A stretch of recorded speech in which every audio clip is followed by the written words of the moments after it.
Good morning, children. Hearty welcome to all of you for today's session. Hope you all are doing good. Have you started your study seriously? Children, if there is any doubt regarding the 3 lessons as I give you the portion, you can call me at any time. As sister informed earlier, your half-yearly exam will be conducted in the first week of November itself. So get ready, children. Okay, come, let's learn English. As you know, we have been discussing the 6th lesson of our Bihar textbook, My Childhood. Okay, children, do you remember or do you notice yesterday's importance? No. Yes, yesterday it was 15th October, the birth anniversary of Abdul Kalam. So let's pay our tribute to APJ Abdul Kalam wholeheartedly. He was born on 15th October 1931. Today is 16th October. Okay. So let's see the lesson. Before moving ahead with the new portion, I would like to give you a brief summary of the portion that I taught you in the last class. As we know, My Childhood, it's an extract taken from the autobiography of APJ Abdul Kalam. He was a great scientist and at the same time the 11th President of India. He was born in a middle class Muslim family in the island town of Rameshwaram, Tamil Nadu. In his childhood, he was greatly influenced by his parents, his teachers and his friends. His father, Jainul was not highly educated, but he was a generous and kind person. He was not rich, but provided a secure childhood to Abdul and his siblings. Siblings, brothers and sisters. Abdul inherited honesty and self-discipline from his father, and faith in goodness and deep kindness from his mother. Kalam earned his first wage by working as a helping hand to his cousin Shamsuddin, who distributed newspapers in Rameshwaram. In his childhood, he had 3 close friends. Do you remember their name, children? Yes, Ramanatha Shastri, Aravindan and Shivaprakashan. When they grew, Ramanatha Shastri took over the priesthood of Rameshwaram temple. Aravindan went to the business of arranging transport for visiting pilgrims. Then Shivaprakasham, he became a catering contractor for the Southern Railways. We have discussed this much in our last class. Okay, children, let's move on straight to our textbook. Come to page number 70, the last paragraph. Let me read the passage. One day, when I was in the 5th standard at the Rameshwaram Elementary School, a new teacher came to our class. I used to wear a cap which marked me as a Muslim, and I always sat in the front row next to Ramanatha Shastri, who wore the sacred thread. The new teacher could not stomach a Hindu priest's son sitting with a Muslim boy. In accordance with our social ranking, as the new teacher saw it, I was asked to go and sit on the back bench. I felt very sad, and so did Ramanatha Shastri. He looked utterly downcast as I shifted to my seat in the last row. The image of him weeping when I shifted to the last row left a lasting impression on me. Children, you can see the picture also in page number 72. Okay, so what happened? Let's see the explanation. One day, when I was in the 5th standard at the elementary school, Rameshwaram Elementary School, a new teacher came to our class. Okay, so as we know, APJ Abdul Kalam belonged to a Muslim family. He used to wear a cap on his head, which identified him as a Muslim. His friend Ramanatha Shastri, who was the son of the priest of Rameshwaram temple, belonged to a Hindu Brahmin family. And he used to wear the sacred thread worn by Brahmins. So when these children were in class 5, when these children means when Abdul Kalam and his classmate Ramanatha Shastri, when they were in class 5, a new teacher came to their class. APJ Abdul Kalam recalls an incident which happened then. This new teacher could not tolerate that a Hindu priest's son was sitting next to a Muslim boy. Did you get the reason, children? This new teacher could not tolerate. See the sentence. He could not tolerate. The new teacher could not stomach a Hindu priest's son. What's the meaning of could not stomach? It's given in your textbook, children. Could not tolerate. So, the new teacher could not tolerate that a Hindu priest's son was sitting next to a Muslim boy. So what did he do? He told APJ to go and sit on the last bench as he belonged to a lower rank of the society. Muslims that day or at that time they were considered to be in a lower rank. Okay, so both the children felt very sad. Have you seen the sentence, children? I felt very sad and so did Ramanatha Shastri. So both the children, they felt very bad when APJ changed his seat from the first row to the last row. Okay, so what did he do? APJ Abdul Kalam changed his seat. He went back and sat on the last bench. Ramanatha looked depressed. What's the meaning depressed, children? See the word downcast. That is what is depressed. He looked utterly downcast as I shifted to my seat in the last row. So who looked utterly depressed? Ramanatha Shastri. He became very sad. He was depressed. Ramanatha looked depressed.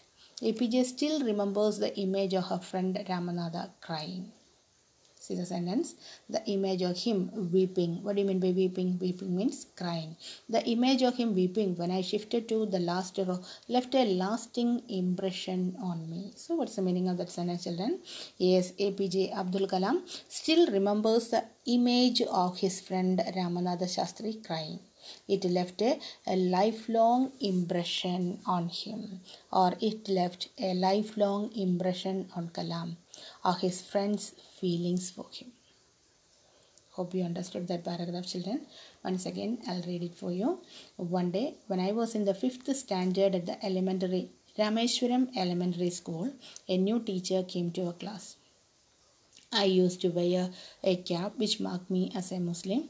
It's very clear in your picture, children. Come to page number 72. There is a picture. So there you can see the picture of the children those are sitting in the classroom. So I used to wear a cap which marked me as a Muslim, and I always sat in the front row next to Ramanatha Shastri, who wore a sacred thread. The new teacher could not stomach a Hindu priest's son sitting with a Muslim boy in accordance with our social ranking as the new teacher. So their social ranking was very low then. So in accordance with our social ranking as the new teacher saw it, I was asked to go and sit on the last bench, back bench. I felt very sad and so did Ramanatha Shastri. He looked utterly downcast. Downcast meaning is given in the textbook, children, depressed or sad.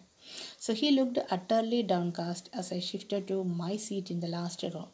The image of him weeping when I shifted to the last row left a lasting impression on me. Okay, children, next paragraph. After school, we went home and told our respective parents about the incident. Lakshmana Shastri summoned the teacher and in our presence told the teacher that he should not spread the poison of social inequality and communal intolerance in the minds of innocent children. He bluntly asked the teacher to either apologize or quit the school and the island. Not only did the teacher regret his behavior, but the strong sense of conviction Lakshmana Shastri conveyed ultimately reformed this new young teacher. So what happened to the teacher, children? See, here it is. After school, what did they do? Both the children went home. After school, they went home and told their parents about this incident. And Ramnath's father, Lakshmana Shastri, summoned the new teacher. What's the meaning, children? Summon, S-U-M-M-O-N-A-D. Summon means called the teacher. So what did he do? Lakshmana Shastri and summoned the teacher, and in our presence and in their presence, in the children's presence, what did he do? He told the teacher not to spread the poison of social inequality and communal intolerance in the minds of innocent children. That is, discrimination of caste and religion among the children. So he told the teacher not to spread the discrimination of caste and religion among the innocent children. Then he bluntly asked the teacher, either ask sorry for the wrong he had done, or else leave the school and Rameshwaram town also. Did you get the sentence, children? So he bluntly asked the teacher to either apologize or quit the school and the island. So what did he do? He bluntly asked. What's the meaning, children? Bluntly. Bluntly means speaking in a direct or speaking in a direct and honest way, even if it upsets people. Understood? Bluntly means speaking in a direct and honest way, even if it upsets people. So he bluntly asked the teacher. Who bluntly asked the teacher? Lakshmana Shastri. Lakshmana Shastri summoned the teacher, called the teacher, and in their presence, whose presence? In the children's presence, he told the teacher, what did he tell the teacher? He told the teacher not to spread the poison of social inequality and communal intolerance in the minds of innocent children. That is, discrimination of caste and religion among the children. So he bluntly asked the teacher, either ask sorry for the wrong he had done, or else leave the school and Rameshwaram town also. Okay, then next sentence.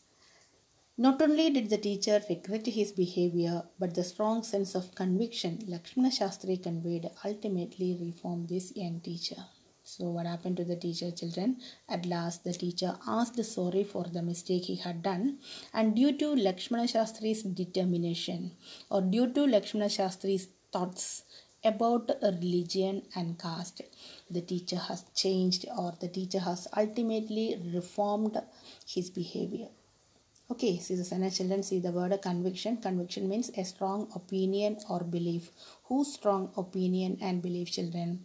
Yes, Lakshmana Shastri's strong opinion and belief about a religion and caste. So his determination, his thoughts about religion and caste has changed the behavior of the young teacher. Ultimately, the young teacher reformed. He changed his character, or he changed his concept on religion and caste. Okay, so after school, what did the children do? They went home and told their respective parents about the incident that happened in the classroom. So Lakshmana Shastri,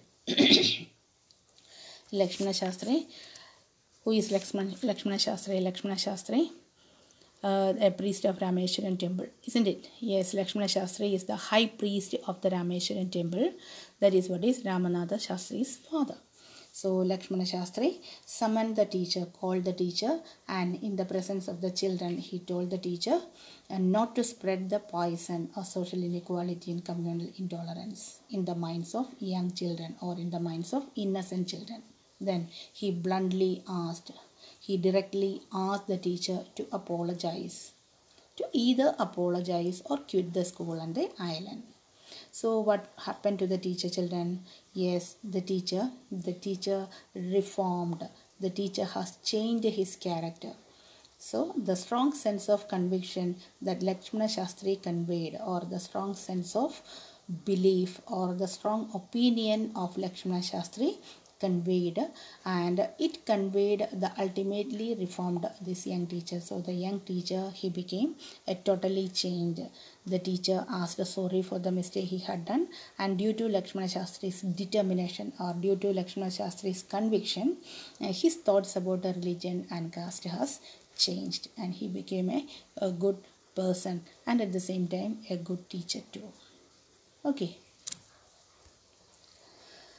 On the whole, the small society of Rameshwaram was very rigid in terms of the segregation of different social groups. However, my science teacher Shiva Subramanya Iyer, though an orthodox Brahmin with a very conservative wife, was something of a rebel. He did his best to break social barriers so that people from varying backgrounds could mingle easily. He used to spend hours with me and would say, Kalam, I want you to develop so that you are on par with the highly educated people of big cities. So the next one is there, children. Yes, another paragraph, 8th paragraph. Let's see the explanation. See, the division of society into 4 groups that you know.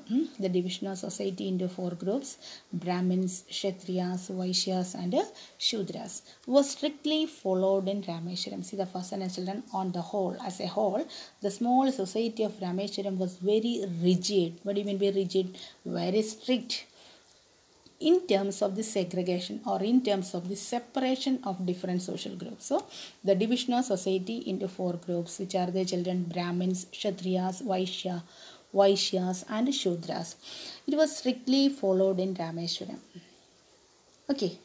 Abdul Kalam's science teacher, what's the name of his science teacher? Abdul Kalam's science teacher, Subramania Iyer. He was a religious person, an orthodox Brahmin, a traditional Brahmin with a very conservative wife. What do you mean by conservative? Again, the same meaning, children. Traditional. Conservative means traditional. So, however, my science teacher Subramania Iyer, though an orthodox Brahmin with a very conservative wife, was something of a rebel. So, what kind of a person was his science teacher?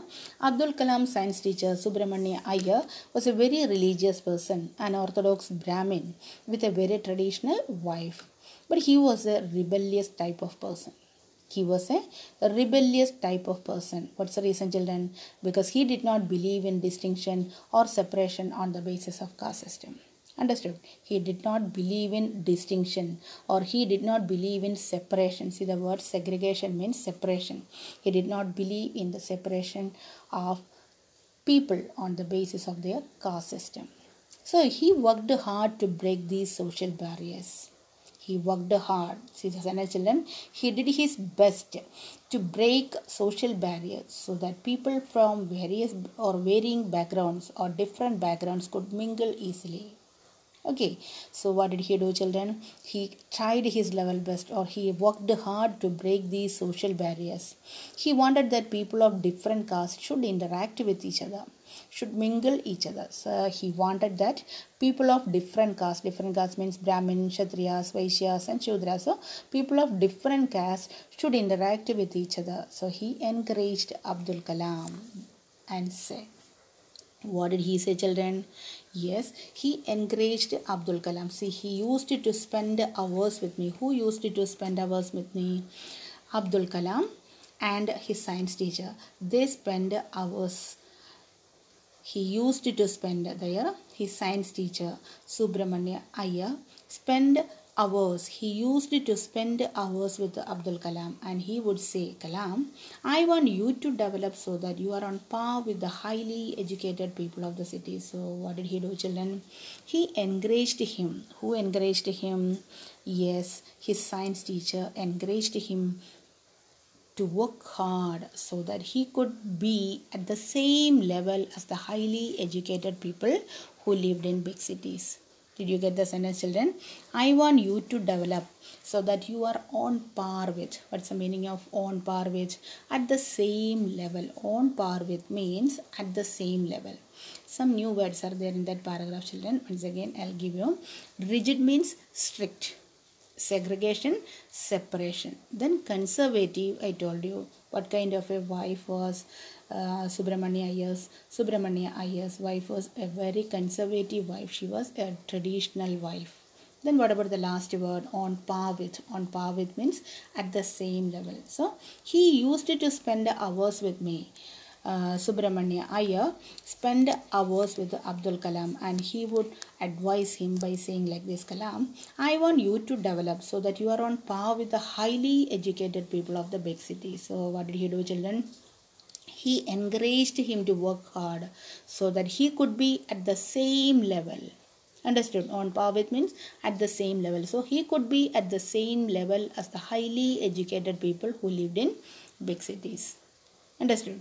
So that is what is the bond or the relation in between Abdul Kalam and his science teacher. He used to ask him, or he used to encourage him, or he asked him to work hard. He encouraged him to work hard so that he could be at the same level as the highly educated people who lived in big cities. I hope you understood this paragraph, children. On par with means at the same level. Conservative means traditional. Segregation, separation. Rigid, strict. Okay, so let's move on to the next paragraph. One day, he invited me to his home for a meal. His wife was horrified at the idea of a Muslim boy being invited to dine in her ritually pure kitchen. She refused to serve me in her kitchen. Subramania Iyer was not perturbed, nor did he get angry with his wife, but instead served me with his own hands and sat down beside me to eat his meal. His wife watched us from behind the kitchen door. I wondered whether she had observed any difference in the way I ate rice, drank water, or cleaned the floor after the meal.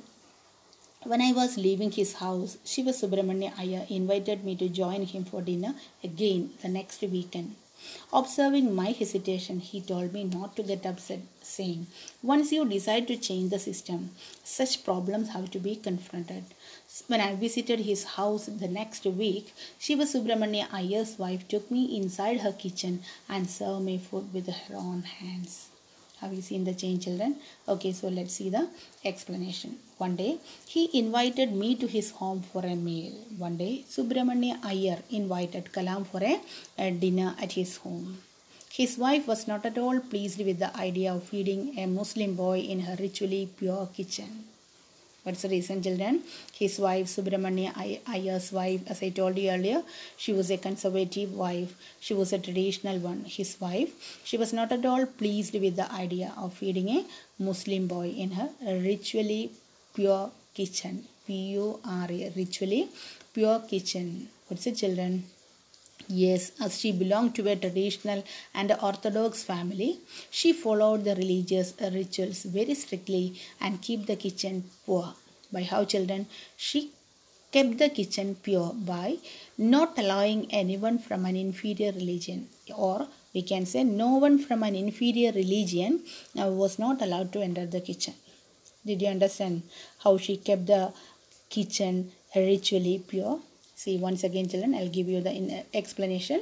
Now, one day, Shiva Subramania Iyer invited Kalam for a dinner at his home. Then, what's the condition of his wife? What was her response? His wife, she was not at all pleased with the idea of feeding a Muslim boy in her ritually pure kitchen. As she belonged to a traditional Orthodox Brahmin family, she followed the religious rituals very strictly and kept the kitchen pure. No one from an inferior religion or no one from an inferior caste was allowed to enter the kitchen. So she refused to serve him in her kitchen. But what was the response of Shiva Subramania Iyer, children? Yes, she refused to serve me in her kitchen. But Shiva Subramania Iyer was not perturbed. What's the meaning, children? Perturbed means upset. Perturbed, P-E-R-T-U-R-B-E-D. The meaning is upset. So, Shiva Subramania Iyer, he was neither upset nor angry. What did he do? But instead, served me with his own hands and sat down beside me to eat his meal. So, he was not at all upset, he was not at all angry to his wife. He himself served food to Abdul Kalam. He himself served food to Abdul Kalam and sat down beside him to eat his meal. Then his wife, what did she do? His wife stood beside the kitchen door and looked at Kalam while he was having food. APJ Abdul Kalam says that he doesn't think that she felt that there was any difference in the way he was having his food or the way he was drinking water or in the way he cleaned the floor after meal. Have you seen that sentence, children? See, when I wondered whether she had observed any difference in the way I ate rice, drank water, or cleaned the floor after the meal. Did you get the sentence, children? Once again, I'll give you the explanation. So, his wife stood beside the kitchen door and looked at Kalam while he was having food. Then APJ Abdul Kalam says that he doesn't think that she felt there was any difference in the way he was serving his food, or the way he was drinking water, or in the way he cleaned the floor after meal. So here Abdul Kalam wanted to highlight that religion does not matter, as it does not alter the way in which a person eats food. Did you get the sentence, children? Here Abdul Kalam wanted to highlight that everyone is equal, everyone is same in the way of having food. Okay, so Kalam wanted to highlight that religion does not matter, as it does not alter, or as it does not change the way in which a person eats food. When Kalam was about to leave Ayer's house, he invited him for dinner once again. Have you seen that sentence? See, here it is. When I was leaving his house, Subramania Iyer invited me to join him for dinner again the next weekend. So the next weekend, he was invited to join him for dinner. Observing Kalam's hesitation. Have you seen the sentence? Observing Kalam's hesitation, he told me not to get upset. So, observing Kalam's hesitation, Subramania Iyer asked him not to be upset. Then he added one more thing. He added that if he had decided to change, then the system go against the rigid system. Yes, what was the rigid system, children? Yes, the discrimination on the basis of religion, or on the basis of caste system. So he decided, once again he added one more thing, that if he had decided to change the system, go against the rigid system, or go against the strict system of society, so he had to be strong enough, or he had to be brave enough to confront the situations. To confront means to face the situations. So here Subramania Iyer encouraged him. He encouraged him to be bold against this strict system of society. So he asked him to be bold, he asked him to be strict, or he asked him to be brave enough to confront the situation, brave enough to face the situation. Okay, then what happened then, children? Once again, decide. See, once you decide to change the system, such problems have to be confronted, such problems have to be faced. So no problem. Yes, you have to face, or you have to confront this rigid system of our society. Be bold, be brave enough to confront the situation. This is what is the encouraging words of Shiva Subramania Iyer. So Abdul Kalam decided to visit Ayer's house the next week. But what happened the next week, children? When he visited Ayer's house the next week, his wife made him sit in the kitchen and serve him food with her own hands. This is what is the change that happened then. Did you get that paragraph, children? See, when I visited his house the next week, Shiva Subramania Iyer's wife took me inside her kitchen and served me food with her own hands. Did you get that? So this is the change that happened in the next weekend. Clear? Okay, children. And next paragraph. Then the Second World War was over and India's freedom was imminent. Indians will build their own India, declared Gandhiji. The whole country was filled with an unprecedented optimism. I asked my father for permission to leave Rameshwaram and study at the district headquarters in Ramanathapuram. Okay, children. So what's going on there, children? Yes, Second World War. Okay, so the Second World War. When the Second World War was got over in the year 1945. Okay, children, when the Second World War was got over in the year 1945, India was about to get freedom in the year 1947. Okay, so when the Second World War was got over in the year 1945 and India was about to get freedom in the year 1947. So India's freedom was imminent. What's the meaning, children? India's freedom was imminent. What do you mean by imminent? About to happen. So after the Second World War, India's freedom was about to imminent. India's freedom was about to happen. So Mahatma Gandhi declared that Indians would build their own India. Did you understand, children? So Mahatma Gandhi, the father of our nation, he had declared that Indians would build their own India.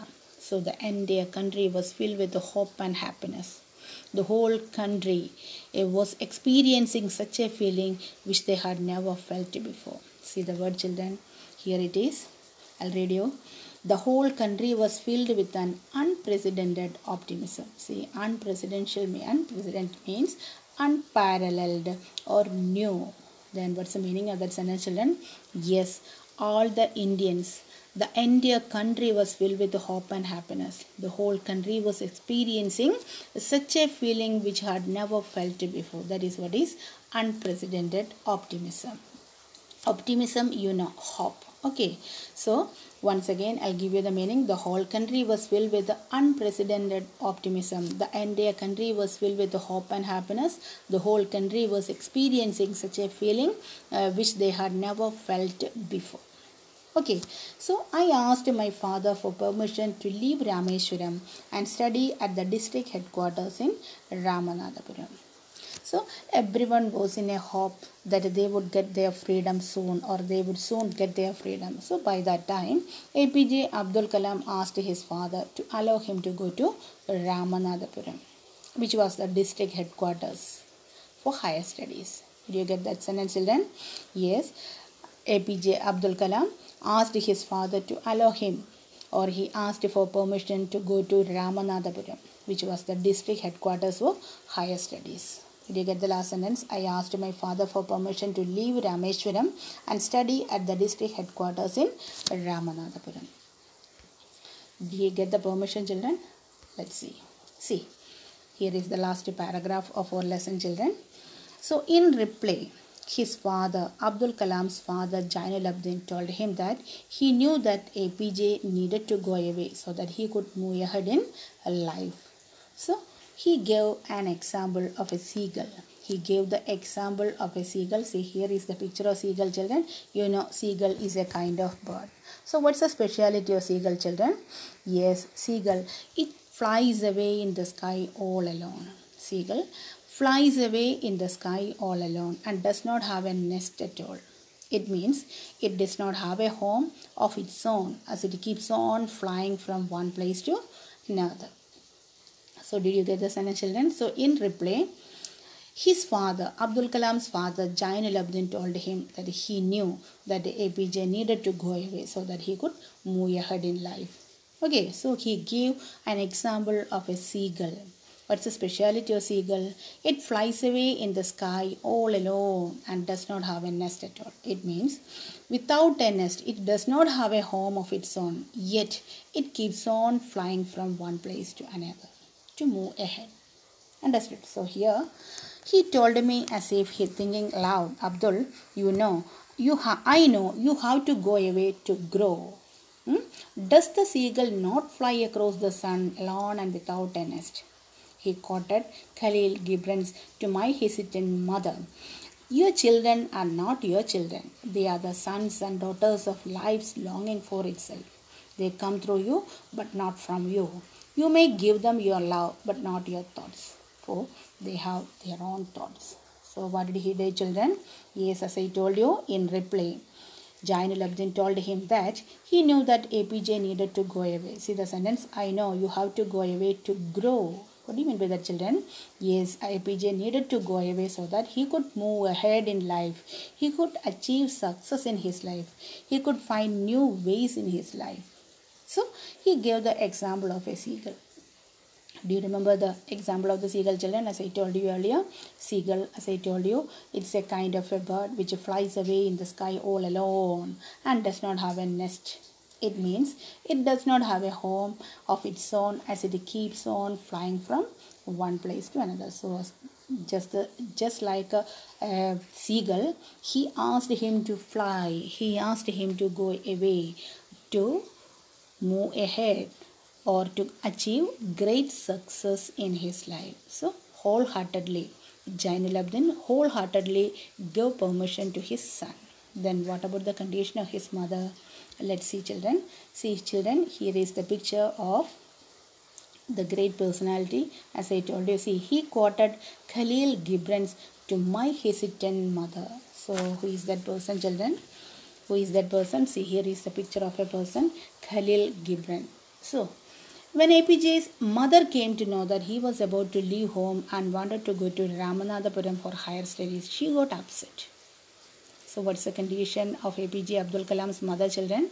Yes, when APJ's mother, she came to know that APJ was going to leave home and wanted to go to Ramanathapuram for higher studies. So she got upset, she got worried. Then father tried to calm her down and told her a few lines from the famous poem written by Khalil Gibran. What's the caption or what's the title of the poem, children? Your Children. So Jainul Abdin tried to console his wife, or father, Abdul Kalam's father tried to console or tried to calm her by saying a few lines from the famous poem titled Your Children, written by Khalil Gibran. Okay, so let's see. Here it is. Your children are not your children. They are the sons and daughters of life's longing for itself. They come through you but not from you. You may give them your love but not your thoughts, for they have their own thoughts. Have you got it, children? Children, this is an extract taken from a poem, a famous poem written by Khalil Gibran. The title of the poem is Your Children. So what he is trying to say, children, he tried to console his wife.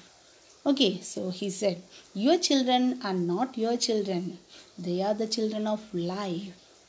Don't think that you can rule your children. They are the result of life's desire. Desire means longing. They are the result of life's desire for itself. They come through you, not from you. They come through you. You are their mother. But you don't have the power or you don't have the right to rule them. R-U-L-E. So don't think that you can rule over them or don't think that you can rule your children. They are the result of life's desire for itself or life's longing for itself. They come through you. So as their mother, they come through you but not from you. They have their own thoughts. So he asked her to give them the freedom to fulfill their thoughts. Understood, children? So here the last few lines. Your children are not your children. They are the sons and daughters of life longing for itself. They come through you but not from you. You may give them your love but not your thoughts because they have their own thoughts. Understood? So once again, children, Abdul Kalam's father said, your children are not your children. Then whose children are they?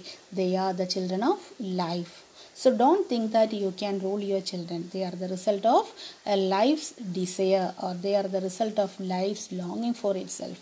They come through you. So as their mother, they come through you but not from you. They have their own thoughts. So he asked her to give them freedom to fulfill their thoughts. See the last two lines, children. You may give them love or you can give them love but not your thoughts because they have their own thoughts. So he wholeheartedly, Jainul Abdin wholeheartedly agreed with Abdul Kalam. He asked him to move ahead and study and to achieve success in his life. That's why Abdul Kalam, he achieved great success in his life and became the 11th President of India. Children, I hope you understood the lesson. Okay, here comes the end of our lesson. As usual, notes and assignments will be there for you to complete. So complete it as soon as possible. No need to wait for the due date, children. Be serious. Try to study in a serious way. Okay, children. Thank you for your cooperation. Have a nice day. Children, one more thing. Last day means on last Monday I asked you that I attach a YouTube video along with your normal video, but I forgot to send it to you this week. This week means along with this video I sent it. Don't forget to watch the two videos and read the lesson thoroughly and take it seriously, children. Do the work as soon as possible or complete the work as soon as possible. No need to wait for the due date. Okay, thank you, children. Have a nice day.